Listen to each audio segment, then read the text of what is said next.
Hexanol y hexano son casi la misma molécula, casi. Una sola diferencia los separa. Esa diferencia lo cambia todo.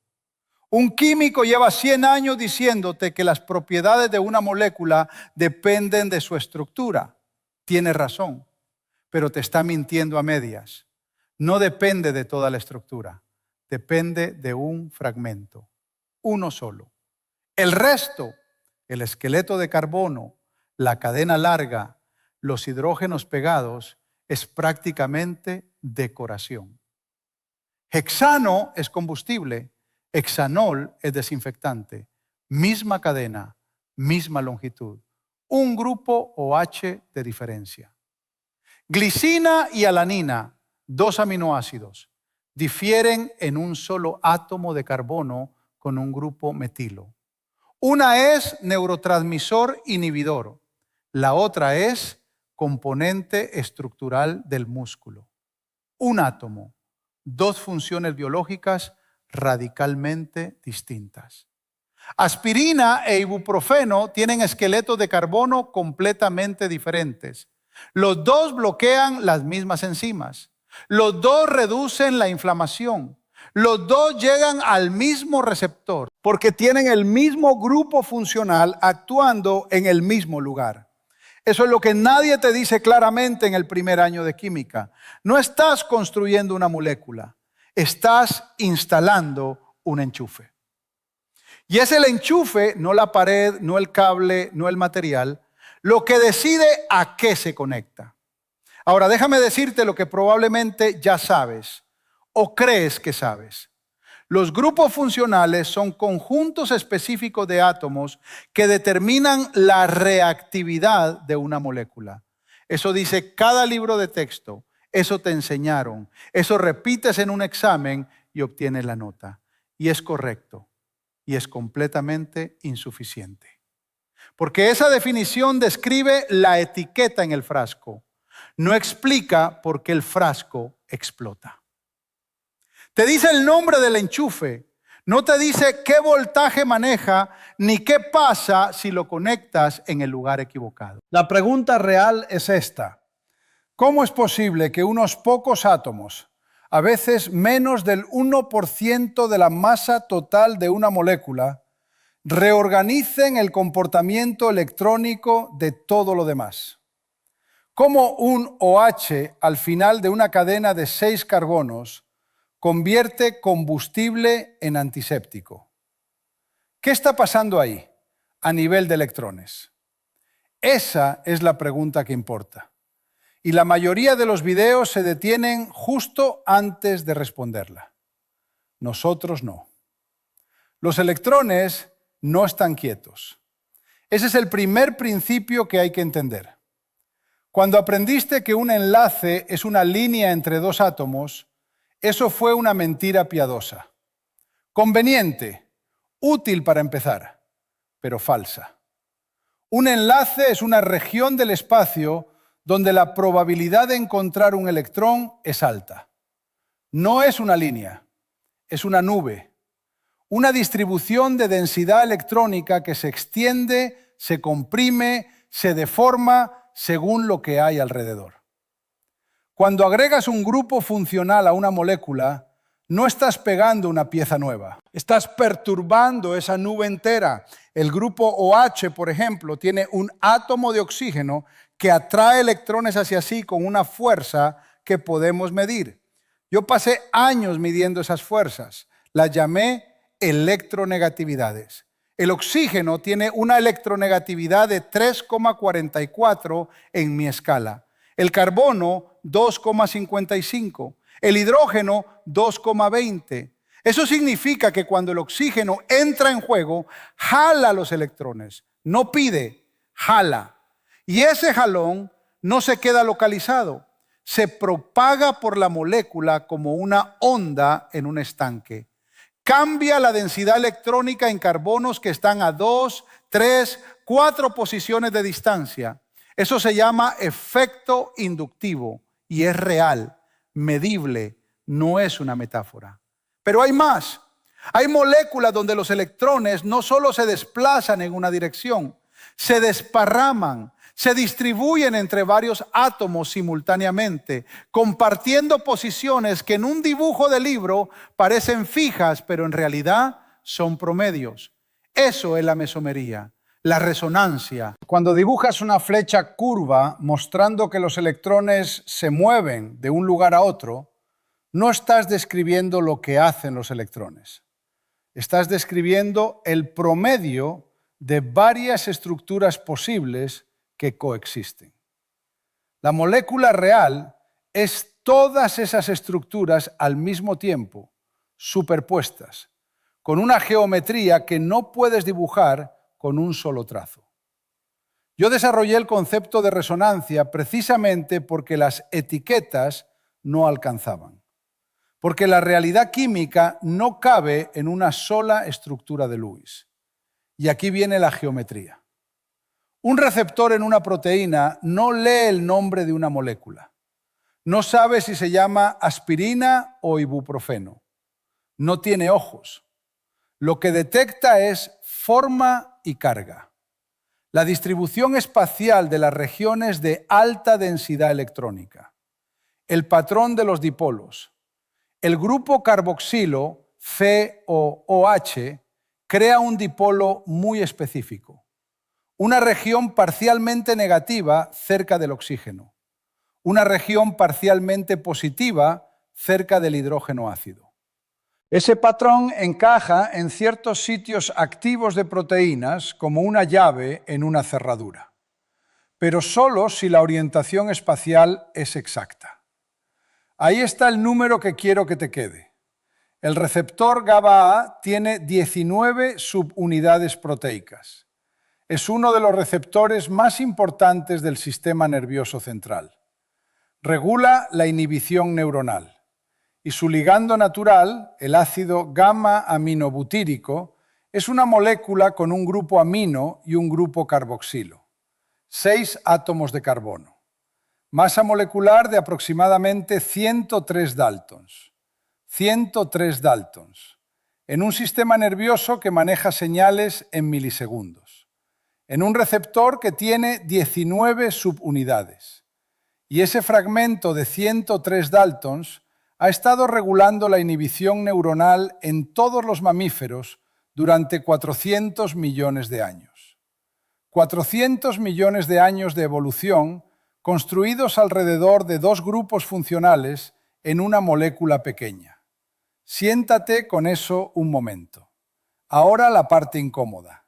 Si los grupos funcionales son tan predecibles, tan poderosos, tan determinantes, ¿por qué el mismo grupo carbonilo actúa de manera completamente diferente en distintas moléculas? El grupo C igual O, carbonilo, está en los aldehídos, está en las cetonas, está en los ácidos carboxílicos, está en las amidas, está en los ésteres. El formaldehído tiene un C igual O. Reacciona con el ADN. Es tóxico, cancerígeno, destructivo a nivel celular. La acetamida también tiene un C igual O. Es estable, inerte en comparación. No reacciona con el ADN. No es cancerígena bajo condiciones normales. Mismo grupo, comportamiento radicalmente distinto. ¿Por qué? Porque los electrones de los átomos vecinos entran en juego. En la acetamida, el nitrógeno adyacente tiene un par de electrones que interactúa con el C igual O. Esa interacción redistribuye la carga. El carbonilo de la amida ya no es el mismo carbonilo del aldehído. Tiene menos carácter de doble enlace, es menos electrófilo, reacciona de manera diferente. Eso significa que el grupo funcional como unidad independiente es una simplificación didáctica. No es una descripción de la química real. La química real es contextual. El comportamiento de un grupo funcional depende de qué tiene al lado, a 2 posiciones, a 3. Depende de si hay resonancia, depende del disolvente, depende del pH. Yo lo sabía. Por eso desarrollé la resonancia como concepto, no como truco matemático, sino como reconocimiento de que la realidad química no cabe en etiquetas fijas. La mayoría de los videos se detienen aquí también. Describen el paradox, lo nombran y siguen adelante. Nosotros vamos más lejos. La evolución no inventó las enzimas desde cero, las fue editando. Y la edición en términos moleculares es casi siempre una sustitución de grupos funcionales. La hemoglobina y la mioglobina tienen esqueletos proteicos casi idénticos, misma arquitectura general, diferentes aminoácidos en posiciones clave, aminoácidos con diferentes grupos laterales. Esa diferencia cambia la afinidad por el oxígeno en un orden de magnitud. La hemoglobina capta oxígeno en los pulmones y lo suelta en los tejidos. La mioglobina lo retiene. Mismo esqueleto, diferente enchufe, diferente función. Esa edición química en la naturaleza toma millones de años. En un laboratorio con las herramientas correctas puede tomar semanas. Eso es lo que hace la química medicinal moderna. No inventa moléculas desde cero, modifica grupos funcionales hasta que el comportamiento es el que necesitas. Fritz Haber en 1913 hizo posible fijar el nitrógeno atmosférico a escala industrial. Eso significa convertir N2, inerte, estable, prácticamente inreactivo, en amoníaco, NH3, un grupo amino disponible para la química. El proceso de Haber-Bosch transformó la agricultura. Permitió fertilizar campos que antes no podían producir suficiente. Y hay una consecuencia de eso que pocas personas conocen. Aproximadamente la mitad del nitrógeno en tu cuerpo pasó por ese proceso industrial. Los aminoácidos que forman tus proteínas, el nitrógeno en tu ADN, una parte de ese nitrógeno no vino directo de la atmósfera a través de ciclos naturales. Pasó por un reactor industrial a alta temperatura y presión, se convirtió en amoníaco, entró al suelo como fertilizante, fue absorbido por plantas, comido por animales y terminó en ti. Los grupos funcionales no son una abstracción de laboratorio. Son el mecanismo por el cual el nitrógeno industrial se convierte en tejido vivo. Eso me parece relevante. La química no describe sustancias, describe posibilidades de interacción. Y el catálogo de grupos funcionales es en el fondo un catálogo de preguntas que una molécula puede hacerle a su entorno. Pero aquí está la verdad incómoda que la ciencia todavía no ha resuelto. No podemos predecir con certeza cómo se comportará una combinación nueva de grupos funcionales en un entorno biológico complejo. Podemos modelar, podemos aproximar. Los sistemas de inteligencia artificial modernos se están acercando, pero acercarse no es resolver. La talidomida es el ejemplo que no podemos ignorar.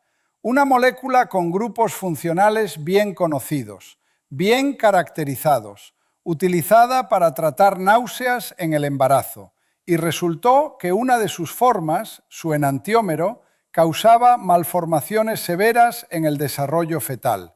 Nadie lo predijo desde primeros principios. Nadie calculó ese resultado antes de que ocurriera. El error fue costoso, irreversible y reveló un límite en nuestra comprensión que aún no hemos cerrado completamente. Y el segundo problema abierto es aún más perturbador. Dos moléculas, mismos grupos funcionales, mismas conexiones atómicas, misma fórmula molecular. La única diferencia es el arreglo espacial. Son imágenes en espejo. Se llaman enantiómeros. Uno puede ser medicamento, el otro puede ser veneno. El receptor proteico los distingue con una precisión que nos cuesta reproducir en síntesis. ¿Por qué el receptor reconoce esa diferencia con tanta exactitud? ¿Qué está leyendo a nivel electrónico que nuestros modelos todavía no capturan completamente? No tenemos la respuesta completa, nadie la tiene. Y eso, para mí, es lo más interesante de todo. Porque significa que el mapa no está terminado, que hay geometría química que entendemos en principio, pero no en práctica, que hay preguntas sobre la interacción entre forma molecular y función biológica que siguen abiertas décadas después de que pensábamos haberlas cerrado. Cuando empecé a estudiar la naturaleza del enlace químico, la imagen que teníamos del átomo era estática, bolas y palillos, estructuras fijas. Con el tiempo entendimos que todo vibra, que todo se distribuye, que los electrones no son puntos sino probabilidades. Ese cambio de imagen cambió todo lo que pensábamos saber sobre reactividad. Los grupos funcionales fueron el primer vocabulario de la química orgánica, los primeros signos con los que aprendimos a leer moléculas. Y como todo primer vocabulario, nos dio herramientas antes de darnos comprensión completa. La comprensión completa sigue siendo trabajo en progreso. Cuando miro una molécula ahora, cualquier molécula, no veo una cadena de átomos con etiquetas pegadas. Veo un conjunto de antenas. Regiones donde la densidad electrónica crea posibilidades. Lugares donde la interacción es posible, donde el cambio puede ocurrir, donde la biología puede ocurrir. Los grupos funcionales son exactamente eso, antenas, no etiquetas, no categorías.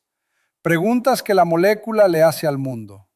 El hexanol tiene una antena OH que le permite hacer puentes de hidrógeno con el agua. Le permite interactuar con membranas.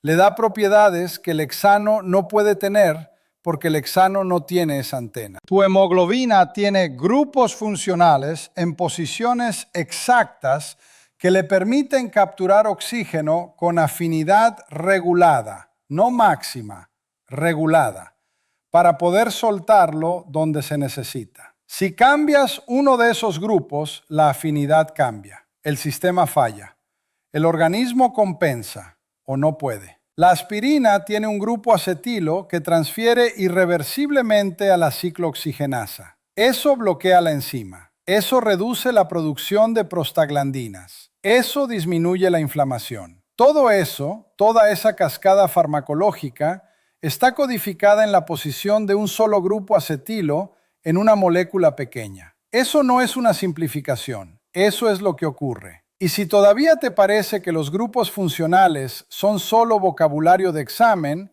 considera esto. El amoníaco que Haber sintetizó en 1913, que fertilizó campos, que entró en plantas, que entró en animales, que llegó a tu plato, que fue incorporado en tus proteínas, ese nitrógeno está ahora en tu cuerpo como parte de grupos amino. Grupos funcionales. Los mismos que hacen que los aminoácidos sean aminoácidos. Los mismos que permiten que las proteínas formen estructuras. Los mismos que hacen posible que esta conversación ocurra. Porque sin grupos funcionales específicos en las proteínas de tu cerebro, no hay sinapsis, no hay señal, no hay pensamiento. No estamos estudiando química abstracta. Estamos estudiando la gramática del proceso que te mantiene vivo. La estructura de la materia no es estática. Es un conjunto de posibilidades en tensión permanente. Y los grupos funcionales son los puntos donde esa tensión se resuelve o no se resuelve. Yo dediqué mi vida a entender esa tensión, a medir electronegatividades, a describir resonancias, a mapear la naturaleza del enlace. Y cuanto más entendía, más claro quedaba que el mapa es más grande de lo que cualquier generación puede terminar. Eso no es una limitación, es una invitación. La química que describimos hoy con grupos funcionales, con efectos inductivos, con resonancia, con enantiómeros, es más precisa que la que teníamos hace 100 años y es menos precisa que la que tendrán dentro de 100 años. Eso es lo que hace que valga la pena estudiarla. No las respuestas que ya tenemos, las preguntas que todavía no podemos cerrar. El formaldehído reacciona con el ADN porque su carbonilo es electrófilo y el ADN tiene regiones nucleófilas disponibles. La acetamida no lo hace porque la resonancia con el nitrógeno reduce ese carácter electrófilo. Eso lo entendemos, eso lo podemos calcular. Pero predecir exactamente cómo una molécula nueva interactuará con un receptor proteico complejo en un entorno acuoso, a temperatura fisiológica, con competencia de otras moléculas, eso sigue siendo uno de los problemas más difíciles de la química computacional. No porque nos falte poder de cómputo, porque nos falta comprensión mecánica suficiente para traducir principios cuánticos en predicciones confiables a escala biológica. El puente entre la mecánica cuántica del enlace y la farmacología del receptor, ese puente está incompleto. Y los grupos funcionales están exactamente en el medio de ese puente. Cuando alguien te pregunta qué es un grupo funcional, puedes decirle lo que dice el libro: átomos específicos que determinan la reactividad. Correcto, insuficiente. O puedes decirle esto: un grupo funcional es el lugar en una molécula donde la química ocurre, no la estructura que la sostiene, no el esqueleto que le da forma, el punto de contacto entre una molécula y el mundo. Y ese punto de contacto, ese enchufe pequeño, ese fragmento de menos del 1% de la masa total, lleva cargando la química de la vida durante 400 millones de años. Todo lo demás es fondo.